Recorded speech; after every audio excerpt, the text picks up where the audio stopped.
And we're jumping right into the action here in an early game of Evolve. We've got Goliath setting out just a little bit ahead of our hunters. I'm Aaron A.C. Chambers, joined by co-founder of Turtle Rock Studios, Chris Ashton. And just as things get underway here, Chris, talk to me about the early game strategy for Goliath. Well, he's going to try to get away from the hunters as quickly as possible, and he's also going to try to find food. So first priority is run, second priority is find food. The food's going to give you armor, it's going to allow you to stage up. So right now he's just trying to get distance and food.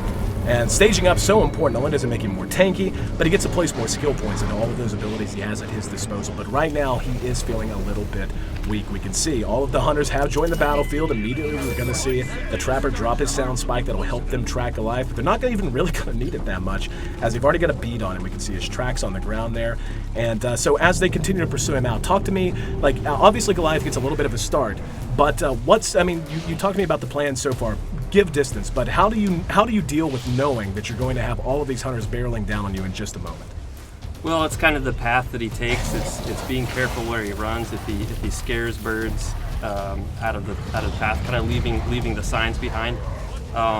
So would you say subterfuge is a big part of the early game for Goliath?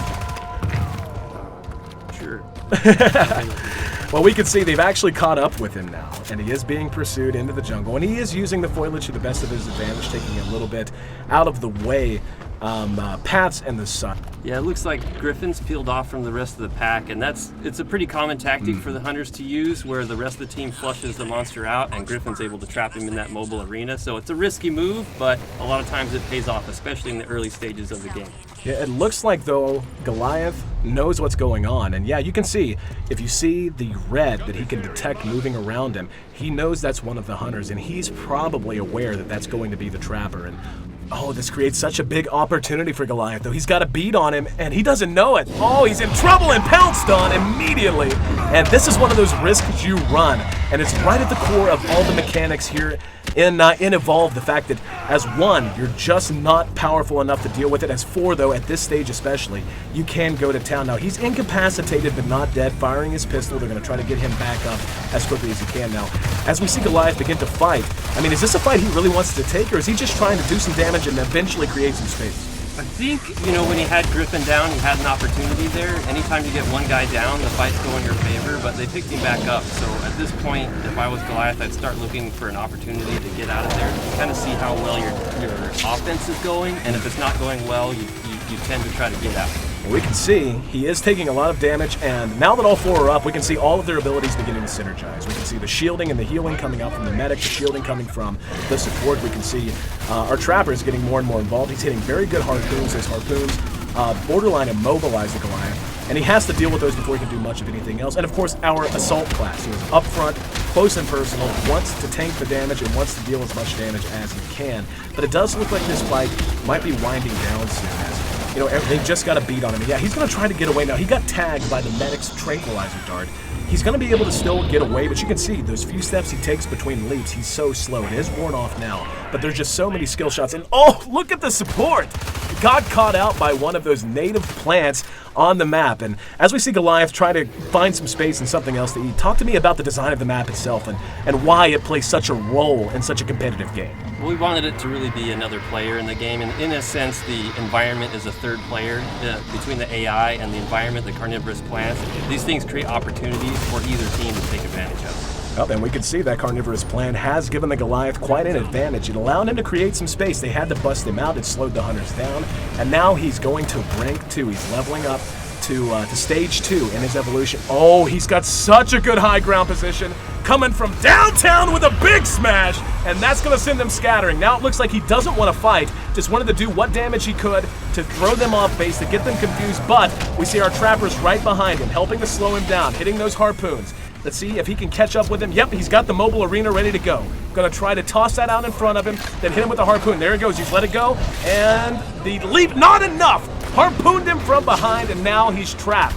Now this is one of the biggest gameplay mechanics as well, that mobile arena. Talk to me about what that means for both the Goliath player and for the hunter. For the Goliath, it means he's trapped in there for a certain amount of time. For the hunters, it's an opportunity for them to chew through his armor and just do some permanent damage. Oh, we can see, the trapper actually got knocked in the river. Now, I know there's a tyrant. Yes, the tyrant down in the river. You have to be so aware of your surroundings in Evolve if you're one of the hunters. As that's actually a one-shot. He's not just down and incapacitated. There's no resuscitating him. That's going to be 2 minutes. He's off of the map entirely as Goliath continues to just run over the rest of his team. What kind of, put it in context for me. How big of a loss is it whenever you lose one of your teammates like that as the hunters? It's huge. They're designed to be co-op. Each one of them has a very specific function that is vital to their success. So as soon as one guy's out, they're at a huge disadvantage. And we can see Goliath's actually running here, but since they're down a man, how does that change their strategy and how they want to approach Goliath? Well, they definitely want to be a lot more cautious. If Goliath turns to fight them, he might be able to pull out the win here. So they'd be a little bit more defensive. They'll start anticipating where he's coming. They're not going to chase him as closely as they would normally. They want to keep a beat. They don't want to lose him, right? But they want to not really force the fight themselves. They want to wait till Griffin comes back. Don't want to take that big of a risk. Now the problem is, we saw they had to stop and deal with that tyrant, otherwise one of them might get snatched.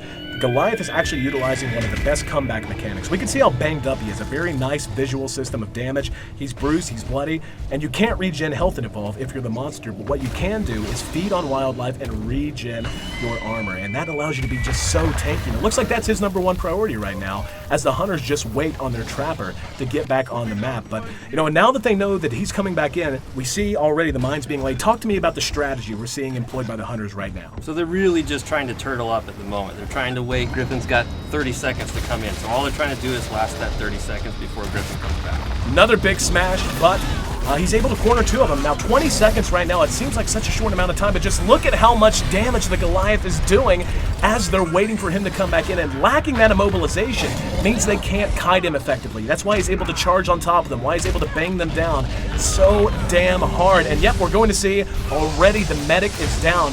Nice play from the support though, using the burst stealth ability, that's his class ability. Bought some time for everyone to kind of reset, but they're still hurting. In the meantime though, the trapper's just about to parachute down. The fight's raging on, but talk to me how they're going to try to change this up now that they're back to full strength. They're just waiting for Griffin to get back in. Assault's going to try to draw his attention. That lightning rifle does a ton of damage, so he'll try to draw the aggro and use his personal shield to negate that a little bit. And we're actually going to see another incapacitation on the support. Losing the support is just crippling. You don't have the orbital strike that you can call in, you don't have the personal shielding, and this is going to happen when you don't have that. However, with the trapper back in, that's going to give them a chance to maybe kite him, but so far, no good harpoons. He's just continuing to deal massive amounts of damage and run over this team who is once again running at 3/4 strength. We're going to see, potentially another incapacitation. But he's setting up, he's landing another smash, and yep, there we go. One's down, that's going to be the medic, and the Goliath just continuing to pound away, setting up a huge assault on the, no! Oh, you jerks! Cutting the feed at the very last minute. That's not fair, man.